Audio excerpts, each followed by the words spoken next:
이렇게 인사를 할 건데요. 좀 특이하게 이렇게 인사라기보다 이렇게 합니다. 예수님은 사람의 몸을 입고 오신 하나님이십니다. 이렇게 한번 해볼까요? 시작. 예수님은 사람의 몸을 입고 오신 하나님이십니다. 네. 이게 뭐 인사가 될지 모르겠지만 여러분 이 은혜를 감사해 보셨습니까? 네. 사람의 몸을 입고 오신 예수님. 성탄이 다가오긴 하는데요. 그렇습니다. 우리는 오후 시간에 계속 우리 교회에서 말하는 성경에서 말하는 하나님 은혜에 관해서 살피고 있습니다.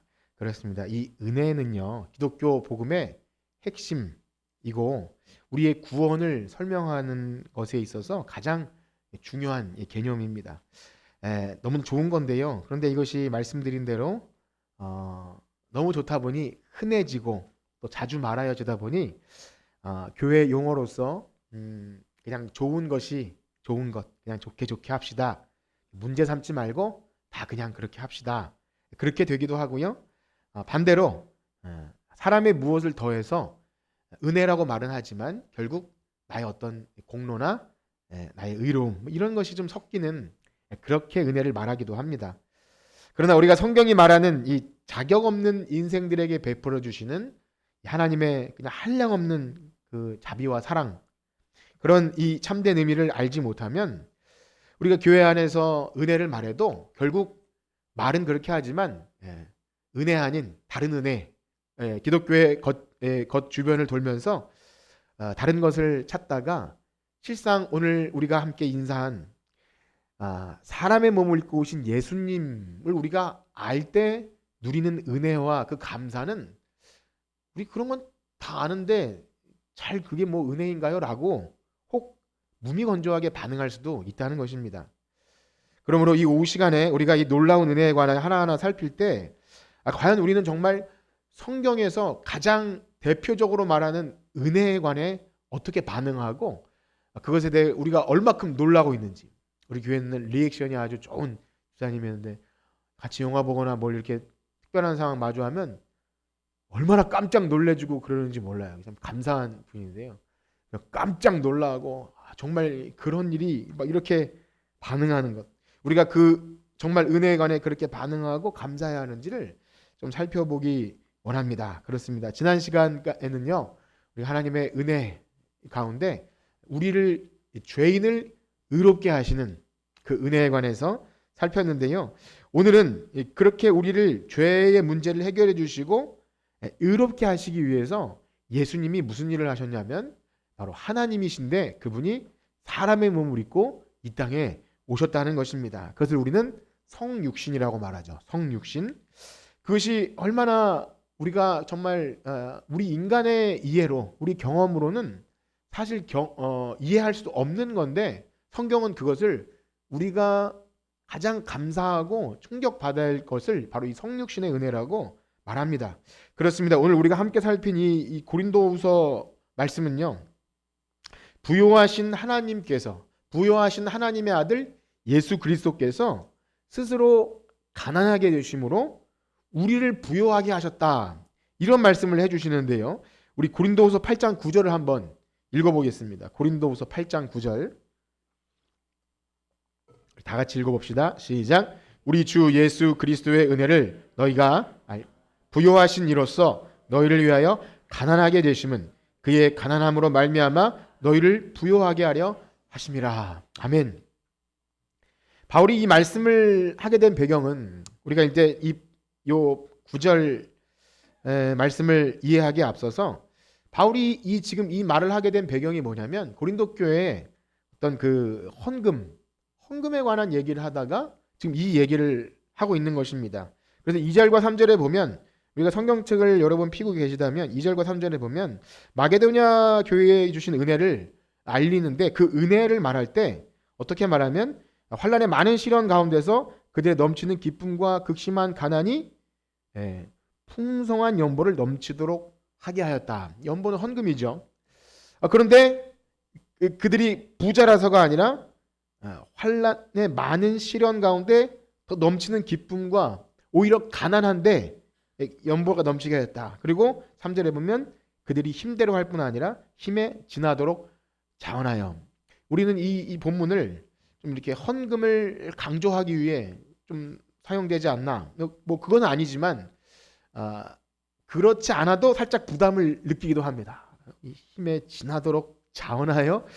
예, 그런데 바울은요 마게도니아 교회 성도들이 이 극심한 환난 가운데 오히려 궁핍한 가운데 살고 있음에도 불구하고 어떻게 풍성한 연보가 되었는지를 말할 때 우리 1절에도 보면 마게도니아 교회에 주신 은혜를 너희에게 알리더니 이렇게 시작하고요. 여기 또 보면 지금 우리가 8장 9절을 읽은 말씀 가운데도 보면 우리 주 예수 그리스도의 은혜를 너희가 알거니와 그렇게 연결이 되죠. 마게도니아 교회에 주신 은혜, 그 다음에 너희도 그 은혜를 알거니와, 즉 뭐냐면 은혜 때문에 넘치는 연보가 있었다 그렇게 말합니다. 그런데 여기 그리스도의 은혜는 무엇입니까? 우리가 계속 은혜에 대해 얘기할 때 만약 그냥 일반 상식적으로 한번 생각해 보세요. 조금 이런 말은 그렇지만 교회에 좀 헌금 액수가 많아졌습니다. 그러면 우리는 어떻게 생각할까요? 어떤 절기였든지 혹은 어떤 집에 좋은 일이 있나? 기도가 응답됐나? 그렇죠. 자녀가 이번에 좋은 수능 점수 혹은 사업에 약간 확장돼서 이렇게 좀 수입이 많아졌나? 이런 생각을 하게 됩니다. 좋은 거죠. 그렇게 우리 삶에 감사할 거리가 있다는 건 참 좋은 겁니다. 그런데 여기 그리스도의 은혜 때문에 이렇게 연보가 넘쳐났다 할 때 우리가 이렇게 보면 마게도니아 교회에 좋은 일이 있었구나 생각하기 쉽지만 우리가 방금 읽은 것처럼 오히려 환난과 궁핍 가운데 더 가난한 가운데 그런 일이 있었다고 얘기하면서 그리스도의 은혜를 얘기합니다. 우리가 다 좀 고상하고 그렇게 생각되지만 그 그리스도의 은혜, 그래서 어찌 보면 우리는 거기에 대해서 좀 생각을 잠깐 멈추고 기도 응답되면 은혜이구나, 또 문제가 해결되면 은혜이구나. 물론 은혜이지만 여기서 말하는 은혜는 그런 것 같지 않습니다. 그래서 보면은 여기 8장 9절에 보세요. 그리스도의 부요함, 부요하신 이로써 너희를 위하여 가난하게 되셨다. 이것을 은혜라고 말하고 있어요. 예수님은 부요하신 분인데 우리 때문에 가난하게 되셨다. 우리가 살아가는 이 경험 세계 안에서 여러분 부요함이란 단어 좀 쓰시나요? 우리는 그냥 부자를 쓰고 성경에만 부요하다. 물론 쓰긴 쓰지만 잘 쓰지 않는 것 같고요. 저도 아직도 부요함, 그리스도의 부요함이라는 그 용어가 어색해요. 부요하다. 물론 물질적인 영역이나 혹은 정신적인 부분에 있어서 넉넉하고 풍요로움을 말하겠죠. 많은 것, 넓은 것. 그래서 우리가 부자 들어가면 좋잖아요. 부자 되세요.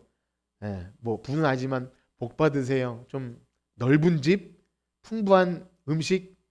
누가 음식 사면 상다리가 부러지게 차려야 좀 먹은 것 같고 그렇죠. 우리는 그런 걸 좋아합니다. 그거는 우리의 본성이지요. 그런데 바울이 여기서 말한 이 부요함이라는 말을 우리가 좀 알 때 예수님 당연히 부자시겠죠. 우주 만물을 다 가지신 창조하신 분 부자한테 여기에 바울은요 주로 서신에서 부요함이라는 단어 앞에 항상 수식어를 붙이는 게 영광의 부요함 이런 걸 많이 씁니다. 우리 그 부분을 한번 예를 들어 찾아볼 텐데요. 먼저 로마서 9장에 보면 이런 말씀이 있습니다. 로마서 9장 23절에 보면 한번 같이 읽어볼까요? 시작. 또한 영광 받기로 예비하신 바 긍휼의 그릇에 대하여 그 영광의 풍성함을 알게 무슨 말을 하리요. 이 문맥과는 상관없이 지금 뭘 보고자 하냐면 이 영광의 풍성함, 여기에 풍성함이 이 부요함과 같은 단어입니다. 영광의 풍성함, 당연히 그리스도의 영광이었죠. 하나님 영광, 여기서 말하는 건 예수 그리스도의 영광의 풍성함. 에베소서 1장 18절에 보면요 또 이런 말씀이 있습니다. 우리 한번 같이 읽어봅시다. 에베소 1장 18절 시작. 너희 마음에 눈을 밝히사 그의 부르심의 소망이 무엇이며 성도 안에서 그 기업의 영광의 풍성함이 무엇이며. 마찬가지로 여기에도 영광의 풍성함, 이게 이 부요함입니다. 마지막으로 빌립보서 4장 19절에 보면 여기도 이런 표현이 있죠. 우리 한번 또 같이 읽어봅시다. 4장 19절 시작. 나의 하나님이 그리스도 예수 안에서 영광 가운데 풍성한 대로 너희 모든 아멘. 여기도 역시 영광과 같이 이것을 쓰고 있습니다. 즉 바울이 예수님을 부요한 분이라고 말할 때는 항상 여기 지금 우리가 본 것처럼 그의 영광의 지극히 풍성함, 그리스도의 영광, 하나님의 영광을 그것을 생각해야 된다는 것이죠. 그러므로 그리스도께서 그러면 가난해지셨다라는 말은 뭐죠? 그 하나님의 영광, 그 보좌를 버리고 이 땅에 내려오심, 가난해지셨다는 것이죠. 사람의 몸을 입고 이 땅에 오심. 그래서 예수님의 낮아지심을 지금 가난해지셨다 그렇게 말합니다. 즉 바울이 말하는 그리스도의 은혜는요, 그 지극히 영광이 풍성한 그 모든 영광을 버리시고 우리를 위해서 육신을 입고 이 땅에 오신 그것을 그리스도의 은혜를 말하는 것입니다. 그렇기 때문에 예수 그리스도께서 가난하게 되셨다라는 말은 우리가 느끼기에 예수님이 좀 거지가 되셨나, 정말 불쌍한 사람이 되셨나, 그것을 의미하는 것은 아닙니다. 물론 우리 복음서에서는요, 예수님이 머리 둘 곳조차 없으셨다 이런 표현이 있지만 이 가난하게 되셨다는 말의 의미를 설명해 주기 위한 말은 아닙니다. 그래서 지금 우리는 그렇지 않지만 교회 역사 가운데 청렴한, 그래서 좀 거지처럼 가난하게 사는 것이 예수 그리스도의 길을 따르는 것이다 그렇게 보기도 합니다. 참 좋은 것 같긴 하면서 이런 말씀을 근거로 그렇게 되진 않습니다. 머리 둘 곳이 없거나 예수님이 가난하게 되셨기 때문에 우리도 가난하게 살아야 거룩하다, 그것은 아닙니다.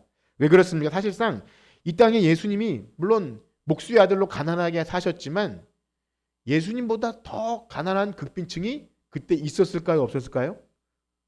당연히 있었죠. 지금도 그때나 지금이나 정말 찢어지게 가난한 사람은 언제든지 있어요. 근데 예수님이 정말 찢어지게 가난한 거지로 오셨다 이 뜻이 아닙니다.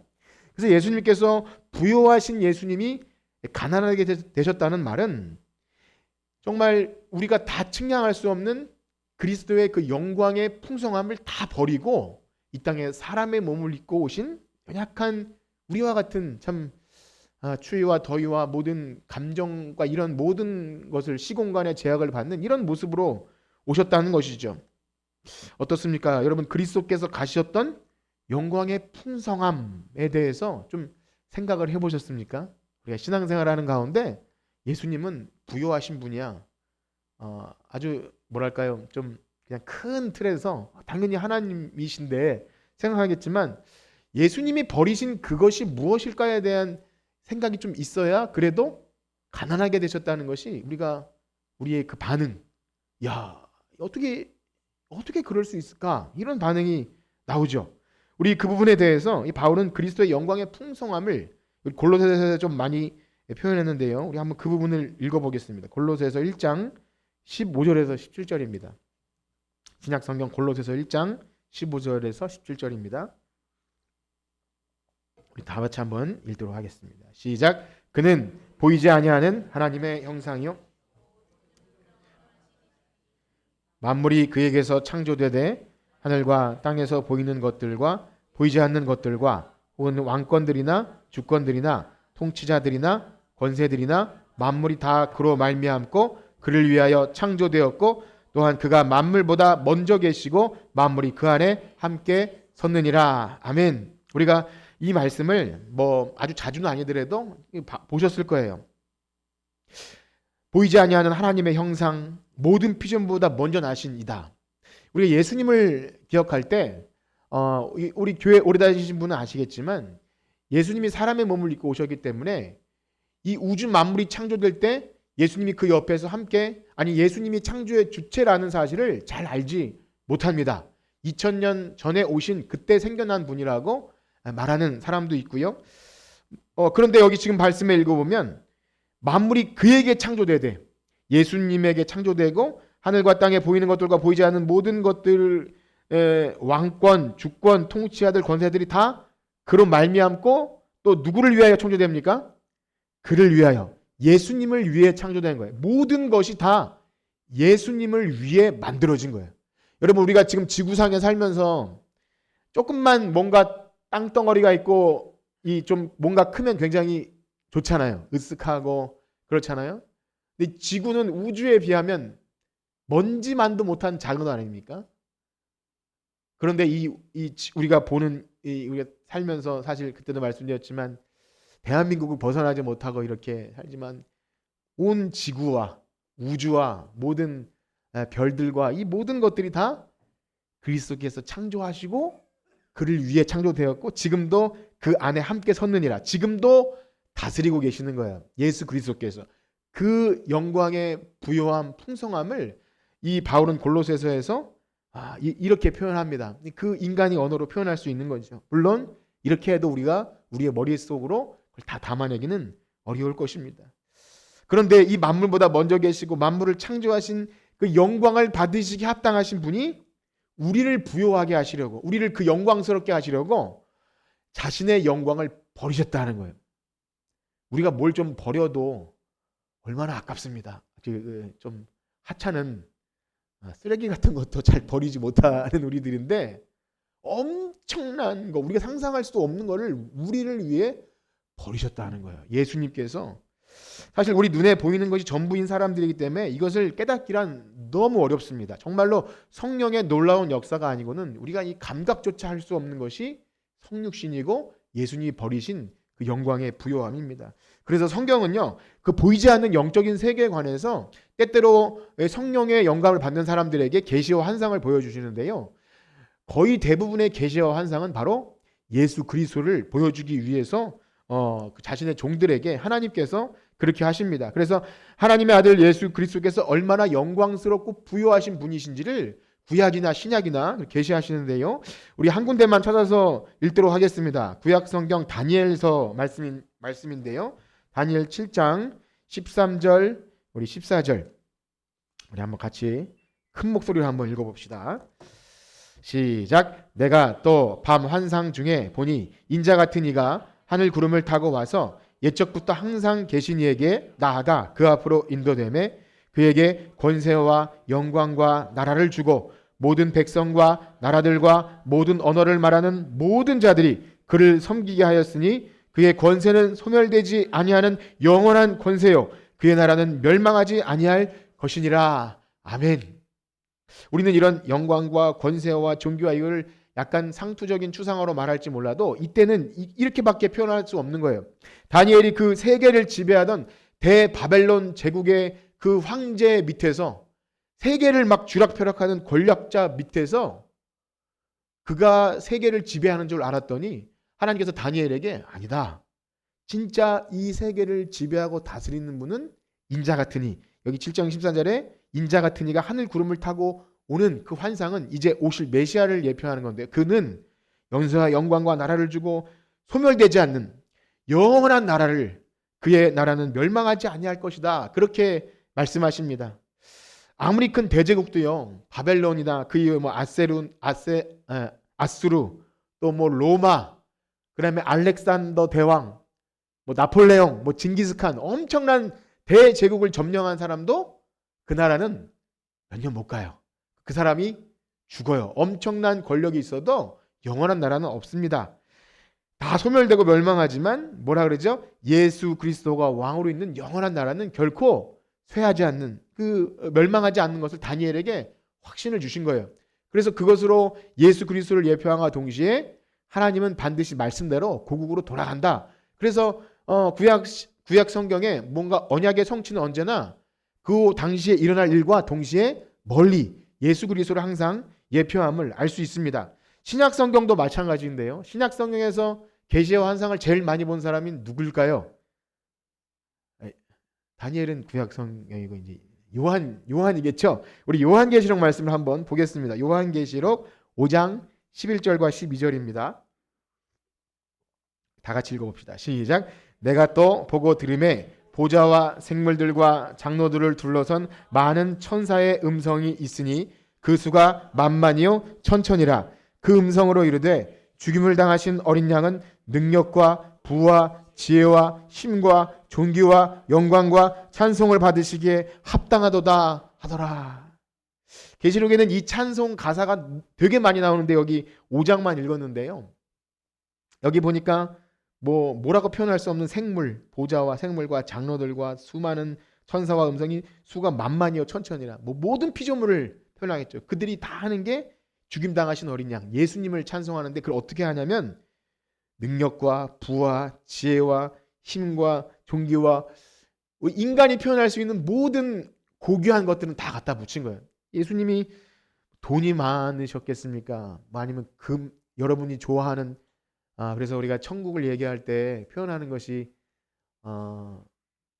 값진 보석, 찬란한 그렇게 표현하잖아요. 물론 그런 것도 있겠지만 그 인간의 언어로 표현하는 가장 찬란하고 귀한 것들을 그렇게 천국에 대해 표현하는 것은 다 예수 그리스도에 대한 부요함을 상징합니다. 우리가 천국에서 좋은 것 만약에 예수님이 없으시다면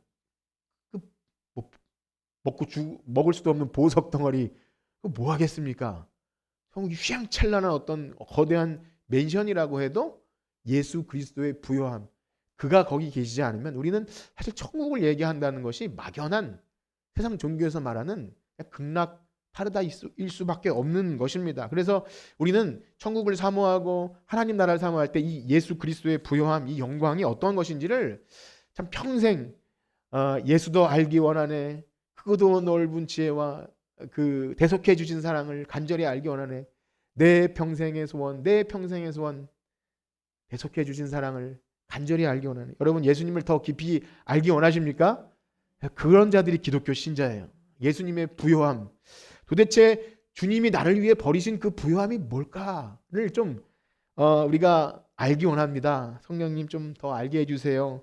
그래서 바울이 그렇게 기도하죠. 그 지극히 풍성함이 무엇인지 알게 하옵시고 에베소 교인들을 향해서 기도하는 것. 저도 여러분들을 위해 또 저 자신을 위해서도 말씀을 전할 때 어떤 사람의 이야기가 아니라 좀 지극히 높으신 하나님의 영광을 좀 보는 것 바라고 소원합니다. 그래서 우리 예배 말씀을 통해서 여러분 하나님을 좀 경험하셨으면 좋겠어요. 이 성경 말씀을 통해 그의 부요함과 이 땅에서 경험할 수 없는 높으심을 말씀을 통해 자꾸 발견합니다.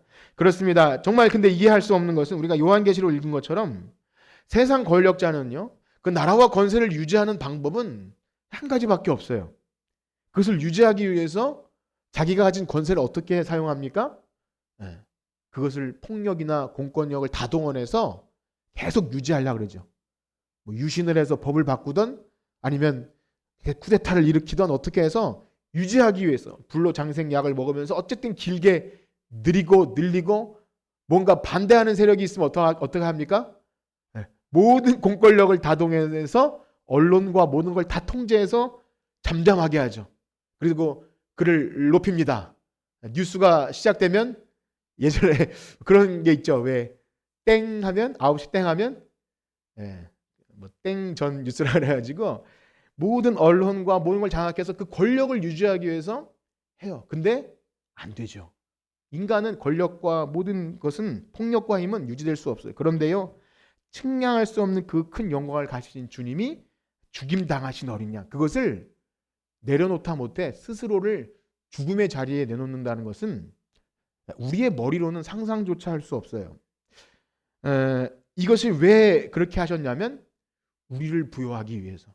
그래서 마게도니아 교회, 고린도 교회 또 모든 신약의 성도들이나 오고 오는 모든 세대의 성도들이 이 예수 그리스도의 이 지극히 부요함을 버리시고 이 땅에 내려오신 사건을 제대로 알고 경험해야 이게 은혜라는 것을 알아서 그렇게 신앙생활 한다는 것입니다. 그렇습니다. 그리스도의 은혜 여러분 어떠하신가요? 우리를 죄에서 벗어나게 하시고 하나님 자녀되게 하시고 그리스도와 함께 영광스러운 부요함의 상속자가 되게 하신다. 여러분 이런 설명보다 우리가 죽어서 천국 간다고 하는 게 훨씬 더 잘 다가오시죠. 다시 한번요. 우리를 죄에서 벗어나게 하시고 하나님 자녀되게 하시고 그리스도와 함께 영광스러운 부요함의 상속자가 되게 하신다. 잘 와닿지 않아요. 그렇지 않습니까? 상속자.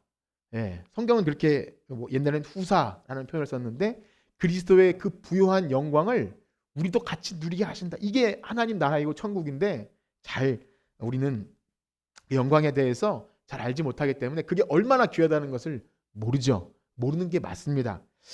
그러나 그럼에도 불구하고 우리는 이것을 알아가야 합니다. 그렇습니다. 그리스도의 은혜는 무엇입니까? 우리가 지금 읽은 것처럼 부와 능력과 부와 지혜와 힘과 영광과 존귀를 모든 피조물들에게 받으시기 합당하신 예수님이 그것을 우리를 위해 다 내려놓으심, 그게 은혜인 줄 믿습니다. 그래서 우리가 기독교인들이 우리가 교회에서 말하는 은혜 할 때는 이 성육신의 은혜가 근거가 되는 거예요. 기반이 되는 거예요. 다른 어떤 은혜도 하나님이 육신을 입고 오신 그 사건을 제외한다면 우리에게 은혜라고 말할 건 없는 겁니다. 여러분 믿으십니까? 여러분들의 신앙의 모든 내용과 여러분이 감사하고 기뻐하고 하는 모든 것 안에 하나님이 육신을 입고 오신 이 사건이 만약에 없다면 그것은 그냥 뭐랄까요? 수박 겉핥기도 아닌 아무것도 아닌 거예요. 그냥 공허한 거예요. 여러분 이 실체를 반드시 아셔야 합니다. 이것을 믿고 고백하는 것이 바로 기독교인이고 예수님을 믿는 사람입니다. 그렇습니다. 예수님은 참 하나님이시면서 참 사람인 줄 믿습니다. 이것을 여러분 절대 공허하게 생각하지 마세요. 성탄 때나 이럴 때나 찬송가에 참 사람과 참 하나님이 되셨네 하지만 여러분 이거는 교회 역사 속에서 예수님을 참 하나님과 참 사람으로 고백하느냐 안 하느냐에 따라 그가 기독교인인지 이단인지를 구분하는 기준이 되었습니다. 여러분 오늘날은 우리가 이런 것들에 대해서 우리 다 알지라고 생각하지만 누가 뭐라고 하는 사람이 없지만 이것은요 그냥 이단을 구분하기 위해 그리스도의 성육신 참 사람과 참 하나님 이걸 구분하기 위한 것이 아니라 우리 기독교 신앙에 빼놓을 수 없는 핵심적인 것이기 때문에 이것을 그가 기독교인이라면 이것을 제대로 믿고 고백하는지를 말하는 것입니다. 그렇습니다. 예수님께서 만약에 신성만 가지고 계시다면 이 땅에 오실 수가 없는 거예요. 뭐 불가능하다 이 뜻이 아니라 죄를 가진 사람들 사이에는요 하나님의 영광을 가지고 그냥 오실 수가 없습니다. 죽는 거예요. 죽습니다. 이 세상 어떤 사람도 죄인들은 하나님의 영광을 보고 살 자가 없습니다. 반대로 예수님께서 진짜 피조물처럼 하나님이 보내신 어떤 피조물로 인성만 가지고 계신 분이라면 또 우리를 위한 구원자의 역할을 해 주실 수 없는 것입니다. 예수님의 그 조건, 중보자 되시고 제사장 되시고 왕 되시는 조건은 참 사람과 참 하나님이 되셔야만 우리의 구원을 이루실 수 있습니다. 그렇습니다. 예수 그리스도는요, 그냥 이 세상에 살다가 어떤 존경스럽고 좀 위대한 좋은 일을 한 좀 끔찍한 사형을 당한 그런 인간이 아니라는 것이죠. 바로 그분이 하나님이시고 참 사람으로 우리의 구원을 위해 오신 바로 예수 그리스도이신 줄 믿습니다. 여러분 이것을 깊이 있게 고민하고 또 내가 믿는 믿음의 내용이 이것이 확실한지를 자꾸 확인하셔야 됩니다. 그러므로 이 성육신의 은혜는요 우리 기독교 신앙의 핵심이자 뿌리이고요 중심이 됩니다. 우리 교회가 말하는 모든 은혜의 근거가 여기 있습니다. 그래서 욥기를 보면요 우리 욥기 안에선 참 지루한 내용도 많지만 욥이 그렇게 막 간절한 가운데 사람도 내 말을 안 듣고 하나님도 내 목소리를 안 듣는 것 같을 때 계속 찾는 게 있어요. 하나님 저에게 담보물을 좀 주십시오. 담보물. 그리고 하나님과 사람 사이에 중보자를 있으면 좋겠습니다. 중보자를 주십시오. 그리고 내 안에 대속자가 있음을 믿으니 마침내 대속자가 나를 구원하실 것이다. 이것을 계속 간구합니다. 그래서 구약의 모든 내용은 하나님과 사람 사이에 중보자를 찾는 내용이에요. 구약의 모든 내용이. 갈망하고 기다렸다가. 그래서 여러분 시간이 되시면 금요기도회 설교 내용을 한번 좀 들어보셨으면 좋겠어요. 제 독창적인 게 아닙니다. 참 욥기를 이해하는 데 있어서 어떻게 욥이 그리스도의 고난을 예표하며 또 욥이 찾는 것이 장차 오실 그 중보자 되시는 예수 그리스도이신지를 제가 이렇게 성경을 일부러 좀 인용해서 잘 이렇게 설명을 드렸는데요. 거기 나온 이 중보자 또 애절한 가운데 자기가 살기 위해서 담보물을 구하지 않습니까? 그 유다와 다말 사건의 그 다말 그리고 룻기에서 그 룻이 그 다 망한 집안을 살려주는 그 기업 물을 자 보아스 이런 내용들이 다 뭐냐면 담보물, 중보자, 기업 물을 자 이 고엘이라고 하는 그 내용이 있어요. 그래서 구약의 모든 내용은 다 사람으로 오신 예수 그리스도, 하나님과 사람 사이에 그 연결고리를 간절히 찾았다는 것입니다. 그런데 문제는요, 이 구약과 신약의 모든 내용이 바로 그 그리스도를 예표하면서도 이건 신비해요. 도대체 어떻게 그 일이 가능할지를 원리나 어떤 과정을 이야기해 주지 않습니다. 그냥 처녀가 잉태하여 아들을 낳을 것이고 성령으로 잉태되어 낳을 것이다를 말씀해 주시고 예수님이 마리아의 몸에서 태어나심으로 성취되는 것만 말씀해 주시지 뭐 어떤 과학적인 원리, 뭐 어떤 그런 과정 이런 것들을 설명해 주지 않는다는 겁니다. 그래서 신성과 인성을 가지신 그리스도에 대한 이 설명은요, 성경이 선포하는 분명한 복음의 내용이면서도 인간의 경험과 이해를 뛰어넘기 때문에 삼위일체 교리와 함께 이걸 잘못 설명하면 잘못하면 이단이 되고요. 그래서 굉장히 뜨거운 감자 같기도 하면서 놓치지 않아야 할 너무나 중요한 겁니다. 여러분들이 반드시 이건 아셔야 됩니다. 제가 나중에 기회가 되면 삼위일체 교리에 관해서도 우리 하이델베르크 시간에 조금 부족해서 제도 공부를 더 많이 해야 되기 때문에 삼위 하나님의 그 선하심에 대해서 저도 좀 배우고 설명드리기 원하는데 이 그리스도의 성육신에 대해서도 우리가 정말 기독교인이라면 이걸 깊이 알아야 합니다. 성탄절을 지나고 할 때 어떻게 참 하나님이신 분이 참 사람이 되셨을까? 성경은 그것에 대해서 다 얘기하는데 그 신비를 우리는 어떻게 그것을 이해하고 받아들일 수 있을까? 우리 많이 기도하고 성령의 은혜를 구해야 합니다. 그렇습니다. 이것이 어려움에도 불구하고 어렵기 때문에 교회는 이것을 계속 이단들이 나왔고 공격하는 일들이 있었습니다. 어떤 사람들은 예수님의 신성을 부인하고 인성만 있었을 것이다. 혹은 잠깐 환상처럼 잠깐 그냥 왔다 간 어떤 천사 같은 존재였을 것이다. 그렇게 말하기도 하고요. 어떤 사람들은 그 과거의 어떤 그 자료들을 찾다가 뭐 유다복음이나 혹은 뭐 도마복음이나 여러 가지 잡다한 소리를 다 이렇게 성경이 아닌 것들을 해서 뭐 예수님의 무덤이 있고 혹은 뭐 결혼을 했을 것이고 뭐 이런 것들을 막 이렇게 소설처럼 만들어내요. 그 성경의 전체가 말하고 있는 그리스도의 성육신은 시시하게 여겨요. 그런데 그런 소설 같은 이야기는 여러분 모르시겠지만 다빈치 코드라고 그런 영화가 나왔던 적이 있어요. 그럼 얼마나 사람들은 거기에 관심이 쏠리고 센세이션 하잖아요. 이게 진짜 같다고 사람들은 이단과 같은 거에 훨씬 더 관심이. 근데 그리스도의 성육신은 시시하게 여겨요. 근데 여러분 제대로 아셔야 됩니다. 우리 교회 다니는 신자들은요.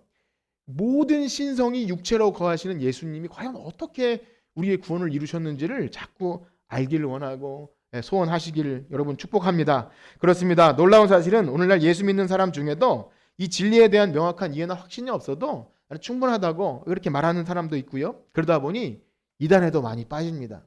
오전에도 그 신천지 할머니 얘기 드렸지만 그 성육신한 그리스도는 이만이다 뭐 이렇게 얘기하는 아주 망언을 뭐 보혜사다 이렇게 하지 않습니까? 교회에서 잘 설명해 주지 못하니까 물론 완벽하게 설명을 해주지 못하더라도 자꾸 이야기하고 믿고 고백하고 우리가 이 은혜를 알아야 되는데 다른 것에 함몰되어 있고 그저 내 육신의 문제 해결되고 그러면 그것만이 은혜라고 자꾸 얘기하니까 그들이 이 말을 할 때 초라해져요. 영광스러운 그 놀라운 비밀을 가지고 있는 우리가 이단들에게 초라함을 느껴서는 안 된다고 저는 그렇게 생각합니다. 물론 하나님은 능력이 많으시기 때문에 굳이 예수님을 육신으로 입고 보내지 않아도 하실 수 있었겠죠. 뭐 우주 만물을 말씀으로 창조하신 분이 뭐 대리자나 천사를 보내서 뭐 하시려면 못 하셨겠습니까? 그러나 성경은 그렇게 하지 않으셨다고 분명히 말하고요. 이게 우리가 구원을 얻는 유일한 그래서 하나님이 정하신 방법 자기 아들을 십자가에 달려 죽게 하시는 이 방법을 통해서 우리의 구원을 이루신 줄 믿습니다. 자, 그것이 바로 그리스도께서 영광이 풍성하신 분께서 부요하심을 버리신 사건이에요. 그래서 우리가 고린도후서를 나중에 혹 읽을 때라도 그리스도의 부요함, 그다음에 그 부요함을 버리고 우리를 부요케 하여 그리스도께서 가난해지심 이것들을 생각할 때 야, 이게 진짜 은혜구나. 이것을 깨닫는 자가 진짜 은혜로 신앙생활을 할 수 있구나 알아야 합니다. 그러므로 예수님을 믿는 성도라면 이게 좀 이해하기 어렵거나 어려운 것이라 해도 이 바라고 소망하는 거예요. 하나님 이 놀라운 이 지혜를 주셔서 내가 예수님을 믿는데 정말 성육신하신 예수님 이것이 그냥 지식이 아니라 정말 마음속에 깊이 이해하고 믿을 수 있도록 은혜 주세요. 여러분 그런 것들을 위해 좀 기도하기를 축복합니다. 여러분 새벽에 기도하시고 또 금요 기도하실 때 말씀을 듣고 잘 이해가 안 가면 기도하면 정말 신비해요. 하나님이 택한 백성들에게는요, 이게 성령님으로 감동된 말씀이기 때문에 참 지혜롭게 자신의 배움이나 이런 거 상관없이 그냥 은혜를 주시는 거예요. 자, 그러면 예수님께서 사람의 몸을 입고 오신 하나님의 아들이시라는 사실을 성경 어디에서 가장 구체적으로 발견할 수 있습니까? 예수님의 행적에 관해 가장 많이 기록한 것이 어디죠? 네. 복음서겠죠. 사복음서. 사복음서가 어딘지는 아시죠? 마태, 마가, 누가, 요한. 처음 들으신 분 안 계시죠? 이 복음서는요, 예수님의 탄생부터 죽음까지 모든 행적을 다 기록했어요. 그래서 예수님의 공생의 기간 동안 모든 보이신 사건, 그 기적들과 모든 일들은요, 하나님의 아들이심을 나타내는 사건입니다. 이 땅에 계실 때 하나님만이 하실 수 있는 능력과 권세를 우리 인간들에게 행하셨어요. 병든 자를 고치시고 죽은 자를 살리시고 많은 굶주린 자들을 먹이시고 또 바람과 파도를 잔잔케 하신 이 사건은요, 그저 어떤 기적, 와 정말 나에게도 그런 일이 이렇게 기적을 바라보시면 안 됩니다. 요한복음엔 그래서 이것을 표적이라고 말하죠. 그가 진짜 하나님의 아들이심을 알게 하기 위한 표적으로서 그것을 주신 거예요. 물론 우리가 예수님을 잘 믿고 믿음이 있고 기도하면 응답으로 뭐 병 고침이나 이런 것이 있죠. 그런데 우리가 성경을 볼 때 예수님이 진짜 하나님의 아들이시구나 이것을 바라보지 못하고 다른 쪽에 우리가 혈안이 될 때 믿음, 조음, 또 은혜 있음을 우리 삶에 어떤 혜택이 돌아오는 것으로 말하기가 너무나 쉽습니다.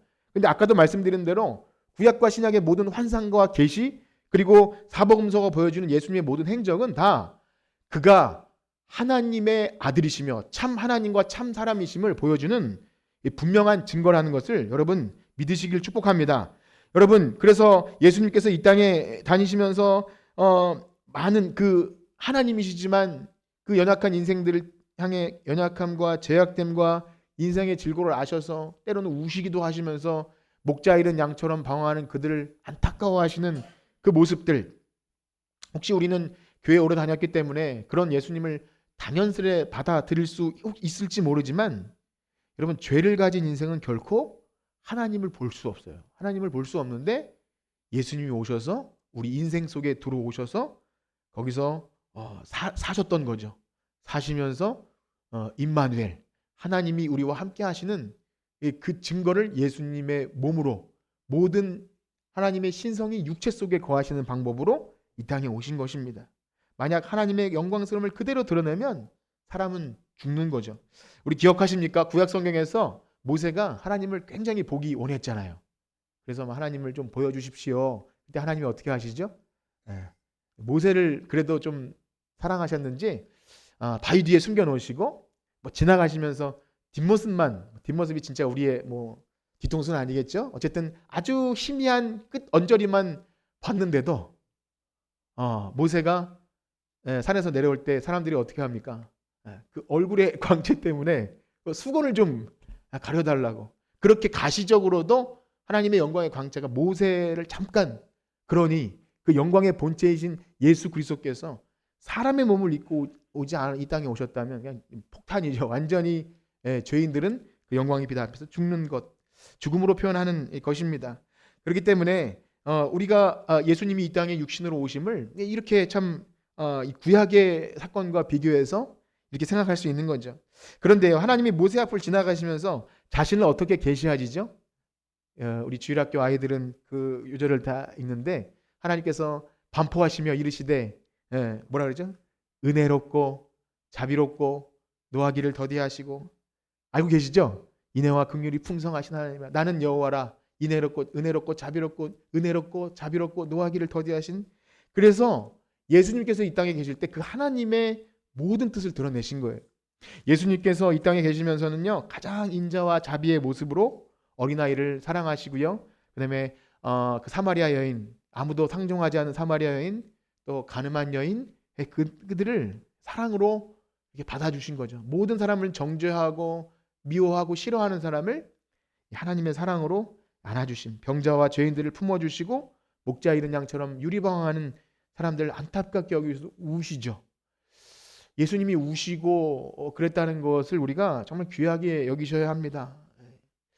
예수님을 3번이나 부인한 베드로까지 끝까지 사랑하시고요. 십자가를 지면서까지 옆에 회개하는 강도를 자신이 십자가 지고 그냥 거의 다 죽어가는 순간에까지 옆에 회개하는 강도를 네가 나와 함께 낙원에 이르리라 끝까지 우리의 구원을 위해서 그냥 다 몸을 다 뭐라 그러죠? 다 버릴 것이 없는 소라 그러나 나무라 그러나요? 아무튼 다 남김없이 주는 것처럼 그 육신으로 오신 예수님이 그렇게 하셨습니다. 그렇습니다. 우리가 복음서를 읽고 교회 다니면서 우리 예수님에 대해 얼마나 묵상하고 그 영광과 버리심을 우리가 생각하는지를 지금 우리는 이 말씀을 통해 나누고 있습니다. 그래서 예수님은 그렇게 말씀하시죠. 나를 본 자가 누구를 봤다고요? 하나님을 봤다. 나를 본 자가 하나님을 본 것이다. 처음에 제자들도 들으면서도 이게 와닿지 않는 거예요. 분명히 우리 형제 중에 한 명이고 목수의 아들이고 같이 막 추위와 더위와 피곤하시다니 그분이 하나님이시라고 하니까 믿을 수가 없는데 나중에 그것을 믿게 되고 야고보나 예수님의 형제도 유다도 예수님은 우리의 주인이십니다. 이렇게 고백하는 것은 그가 하나님의 아들이심을 그 증인들이 사복음서에 나오는 증인들과 그 제자들이 증언을 해 주는 것입니다. 그렇습니다. 예수님이 이 땅에 계실 동안 그런 일을 행하시면서도 또 한 가지는요. 자기 자신을 위해서는 그 신성을 쓰지 않으셨다는 거예요. 자기의 배고픔과 추위와 더위와 목마름 이것을 위해서 하지 않으셨어요. 마귀의 시험 앞에서 돌이 떡이 되게 하라는 그 시험도 예수님은 자기네 하나님의 아들이시지만 사람으로 오셨음을 나타내셔야 하기 때문에 그걸 쓰지 않는 방식으로 제안하셨죠. 영혼들을 향해 안타까운 북받쳐 오르는 감정과 육신의 고통을 다 당하십니다. 이것이 다 예수님의 부요함을 버리신 사건입니다. 그런데요. 예수님은 하나님이시지만 본인이 가지고 있던 신성을 자기 유익을 사용하지 않음. 그래서 빌립보서에서 그는 근본 하나님의 본체시나 하나님과 동등됨을 취할 것으로 여기지 아니하셨다. 그런데 그런 분이 때로는 가끔씩 조용하게 은밀하게 신성을 자기 자신을 위해 사용하시는데 어떤 때였냐면 복음 전하는 예수님을 향해서 성전에서 돌을 들어 죽이려고 할 때, 낭떠러지에 밀어 죽이려고 할 때 성경을 여러분 찾아보시면 굉장히 신기해요. 자신을 숨기시고 거기를 벗어나시더라. 때로는 그들 사이로 지나가시더라.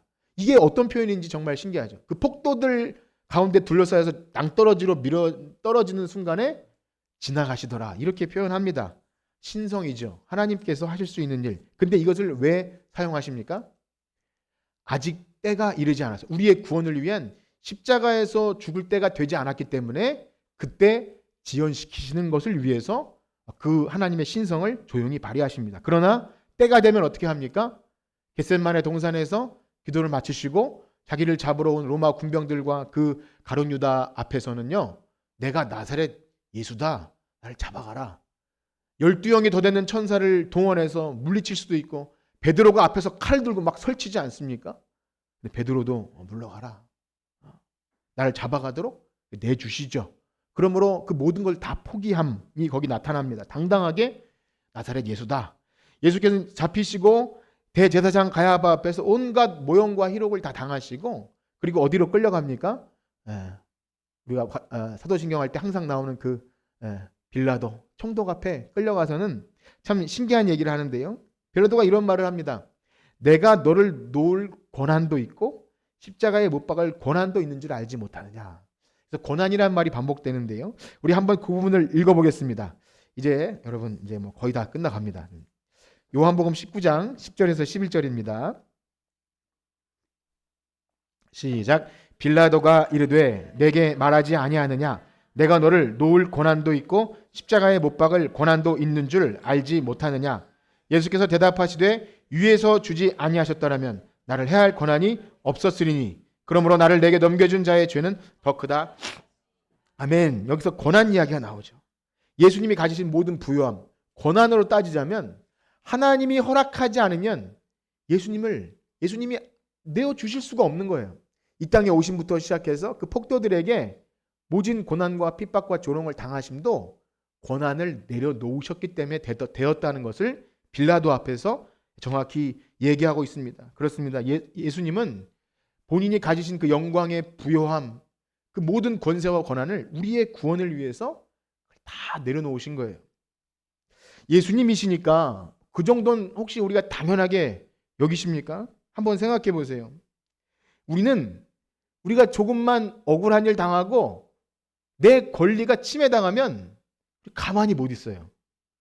이 중에 그렇지 않은 분 혹시 있을까요? 지금 우리가 웃으면서 친절하게 하지만 만약에 제가 여러분들의 권리를 무시하거나 좀 그러면 당장 발끈해서 모든 권한을 다 동원해서 대갚아줄 게 저도 그런 마음이 다 있어요.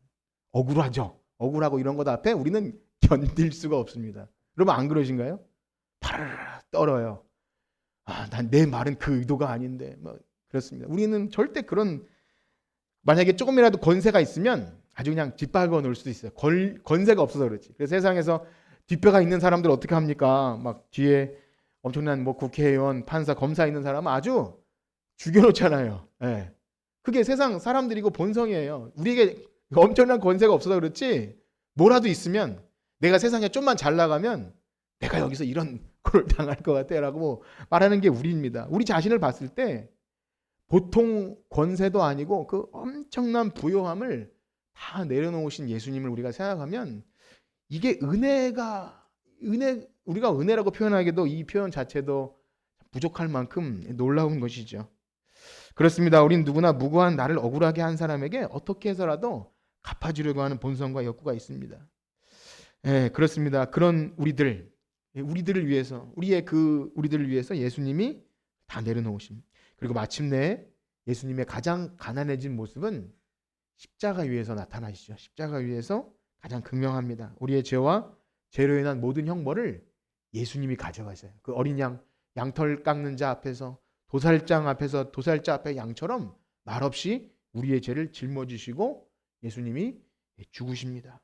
그리고 말씀대로 능력으로 부활하심을 통해서 그 죽음이 그냥 힘없는 자의 어떤 죽음이 아니라는 것을 부활을 통해서 우리에게 확실히 증언해 주죠. 예수님의 부활도 우리를 위한 부활이에요. 우리를 믿게 하시기 위해서.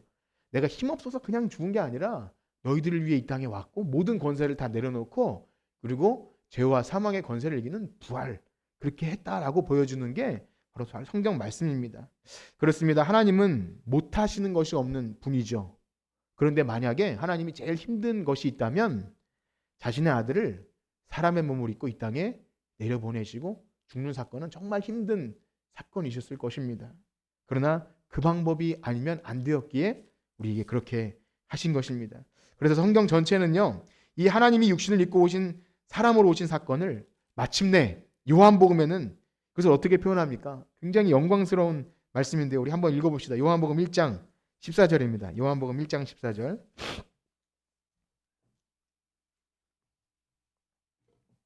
시작. 말씀이 육신이 되어 우리 가운데 거하심에 우리가 그의 영광을 보니 아버지의 독생자의 영광이요 은혜와 진리가 충만하더라. 아멘. 조금 감회가 다르십니까? 그럼 이 말씀, 전에도 많이 읽었던 말씀이죠. 독생자의 영광을 보니 은혜와 진리가 충만하더라. 그런데 그 그리스도의 부요함을 알지 못하면 이것이 은혜인가, 내가 충만한가 잘 알지 못합니다. 그렇습니다. 우리가 기독교인 되었다는 것, 구원받았다는 것, 우리가 교회 다닌다는 것, 만약에 이 그리스도의 성육신 사건에 우리가 이 전체 은혜의 내용이 거기에 근거를 두지 않는다면 우리가 말하는 은혜는 굉장히 초라할 수밖에 없습니다. 그리고 이 은혜와 진리 때문에 우리는 이 진리를 제대로 알면 우리 충만한 사람들입니다. 이것을 제대로 알고 경험하면 세상의 어떤 사람보다 우리가 부유한 사람인 줄 믿습니다. 우리 옆에 있는 분과 인사합시다. 우리는 가장 부자들입니다. 가장. 그럼 정말 그렇게 생각이 되십니까? 그리스도께서 우리를 부유하시기 위해 그렇게 하셨죠. 그렇습니다. 우리가 이 땅에 살아가면서 우리가 교회 성도로서 또 예배할 때 은혜라는 단어, 또 찬양할 때, 또 주님께 뭘 드릴 때 이 은혜를 기반으로 여러분 신앙생활하길 축복합니다. 우리가 이것을 듣긴 들었지만 어릴 때부터 지식적으로 알았지만 우리가 오늘 이 말씀을 들으시면서 여러분 가운데 제가 오늘 뭔가 길게 얘기했지만 저는 좀 지루합니다라는 생각이 드시면 좀 깜짝 놀라셔야 돼요. 이게 빠진 상태의 어떤 기독교 복음도 복음일 수 없고요. 은혜일 수 없습니다. 그러면 오늘 여러분들이 이걸 들으시면서 성육신의 은혜, 뭐 예수님 사람의 몸을 입으시죠. 이게 좀 여러분들에게 감흥이 없다면 예수님 믿는 게 아닙니다. 그러므로 오늘 말씀을 마치면서 우리가 부요하게 한 것, 또 우리가 감사하고 은혜를 주신 이 모든 기쁨의 근원이 예수 그리스도의 성육신을 알고 우리 그렇게 이 기쁨을 잘 알아가는 우리 모두가 되길 주님의 이름으로 축복합니다. 찬송하시고 우리 기도하겠습니다. 294장. 하나님은 외아들을 주시는 데까지 세상 사람 사랑하니 참 사랑이로다.